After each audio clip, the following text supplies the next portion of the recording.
Subscribe to my channel. Click on bell icon to get notification about new video.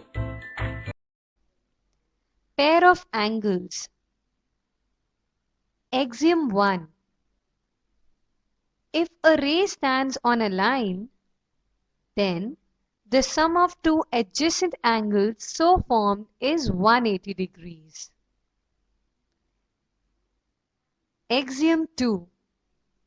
If the sum of two adjacent angles is 180 degrees, then the non-common arms of the angles form a line. The above two axioms together is called the linear pair axiom.